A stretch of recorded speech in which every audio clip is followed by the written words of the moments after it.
আসসালামু আলাইকুম রহমতুল্লাহি বারাকাতুহু। আজকেও বিশ্বখ্যাত হোমিওপ্যাথিক চিকিৎসক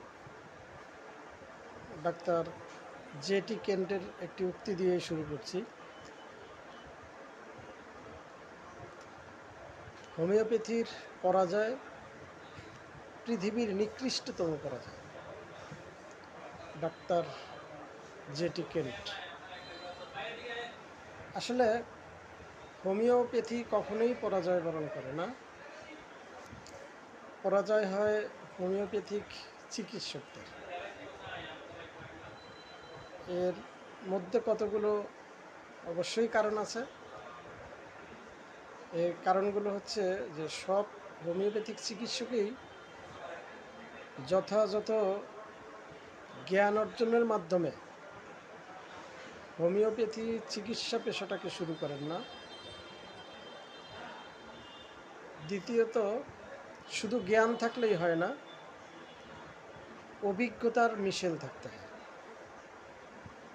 আপনারা সকলেই হয়তো বা লক্ষ্য করে দেখবেন যে একজন চিকিৎসক চিকিৎসা পেশায় ঢোকার আগে 4 বছর 5 বছর পড়াশোনা করেন, কিন্তু দ্বিতীয় বর্ষ তৃতীয় বর্ষ থেকেই তারা প্র্যাকটিস শুরু করেন। ইদানিংকালের একটি ঘটনা আমাদের চোখে আঙ্গুল দিয়ে দেখিয়ে দেয় যে আদ্দিন হসপিটাল বন্ধ হয়ে গেছে। সেখানে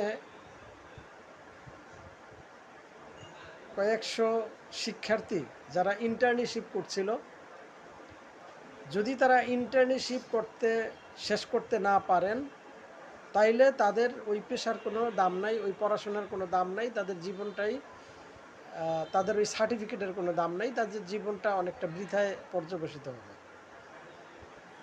এই জন্য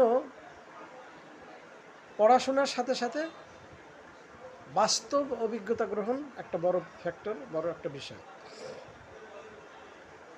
এই বাস্তব অবস্থাটা আমরা কিভাবে শিখি, রুগীকে কিভাবে কেস টেকিং করতে হবে, তার কাছ থেকে কিভাবে তার সমস্যাগুলো জানতে হবে, এর কিছু পদ্ধতি আছে, বিষয় আছে। রুগী যখন আমাদের কাছে আসে, ভিডিও অনেক লম্বা হয়ে যাবে, এই কারণে আমি খুব সংক্ষেপ করছি।